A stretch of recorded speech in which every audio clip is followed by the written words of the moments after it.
And then the third part, the really big part that I want to talk about here, is what sorts of, if we're going to appeal to values, what sorts of values are natural, liberal values that will appeal out to people in the broader society.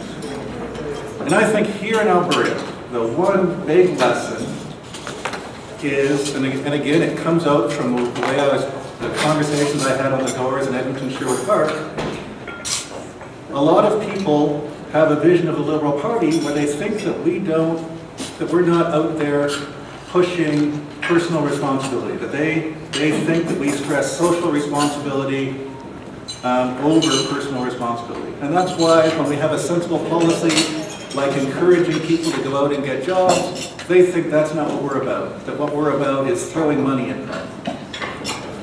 But in fact, in our daily lives, we all live lives that mix personal responsibility and social responsibility.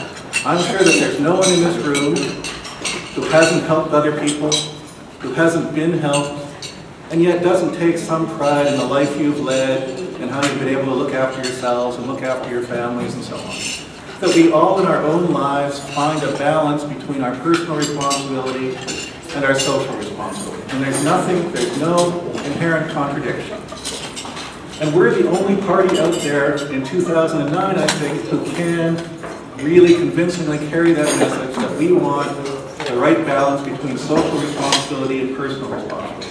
Or in other words, what the goals of the Liberal Party are is to give people the little bit of help they need in order to get to a place where they can look after themselves. That's what we're all about. And if we could communicate that sort of message, that that's what the Liberal Party stands for, is helping people just enough that they can help themselves, then when we come up with a brilliant policy like giving tax breaks to the working poor to encourage them to get off social assistance, then people will say, of course, that's what Liberals would do. That's what you're all about. Okay, and the same sort of principle applies to a bunch of other policies. You know, in elder care, it offends us deeply when some person is put into a hospital who really could be in an assisted care facility, or someone put in an assisted care facility who really could be in their home if they got just a little bit of help they needed. Again, it should offend us if we're not targeting things so that we can get people to the place where they can live a life with as much dignity and as much self-responsibility and ability to manage their own life as possible. So there's a whole range of policies out there that naturally flow from that.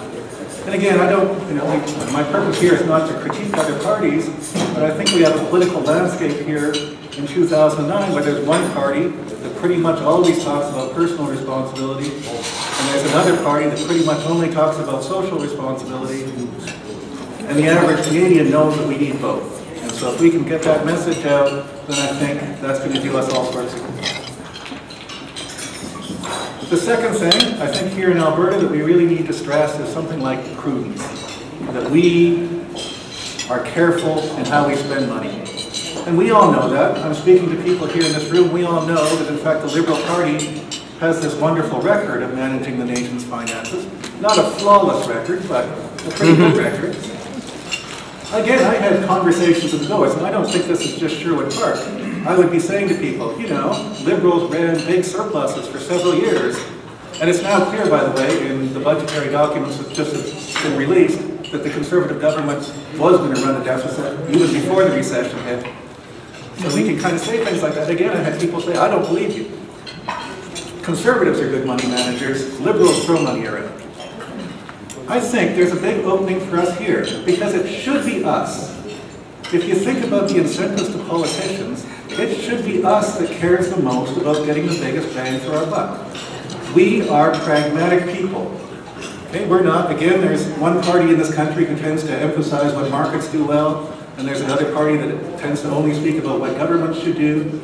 We are the party who can recognize that governments do some things really well, and other things less well, and that every government program has to be regularly evaluated to make sure it still makes sense and that it's being run really well.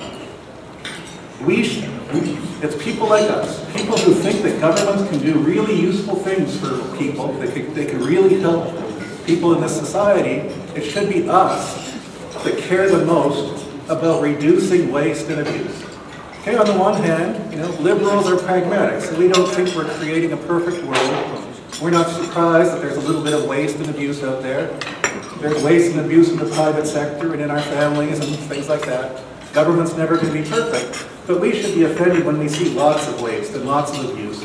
And we should be the ones, and we are the ones that can be the most trusted to tackle it. We have let that agenda be taken over by conservatives, and they can't be trusted, because if you really don't believe in government, you don't really have an incentive to tackle the waste.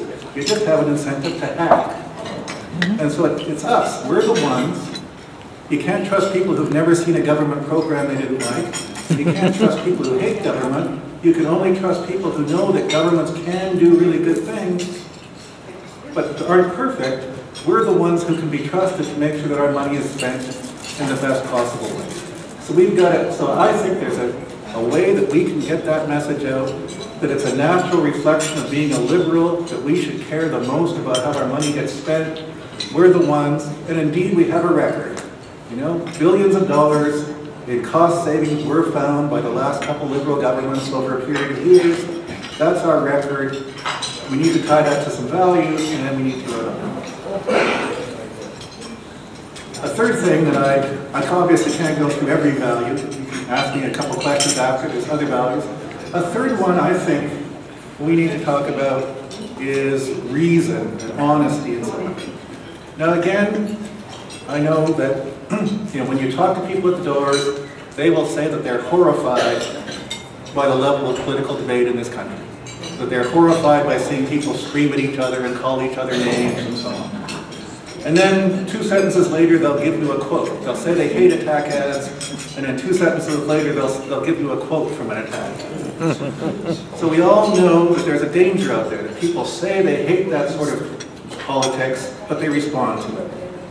But again, if you follow one of these other sorts of ethical approach, if you think that there's one right that dominates everything, or one value that dominates everything, or one rule that you should follow, then it's easy to think you have the answer to every question. But if you're a consequentialist, if you're a pragmatic liberal, then you know that the best policies come from conversation.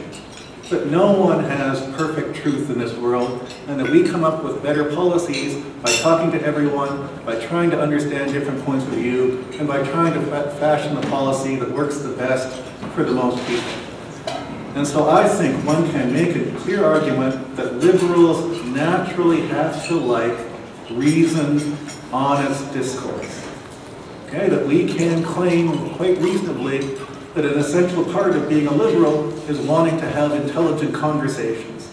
That we naturally don't think the people we disagree with are idiots. Well, sometimes.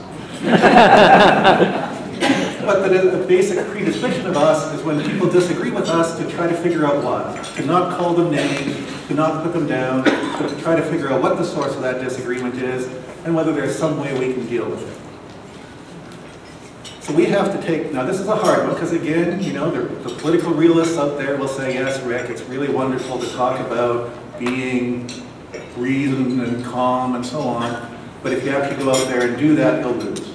And again, of course, some people draw that lesson from the last election, that we were reasoned, the other people screamed and put out fear messages and they won.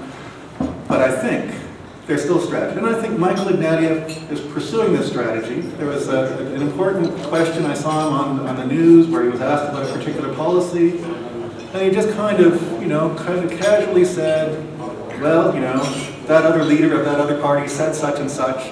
That happens to be untrue.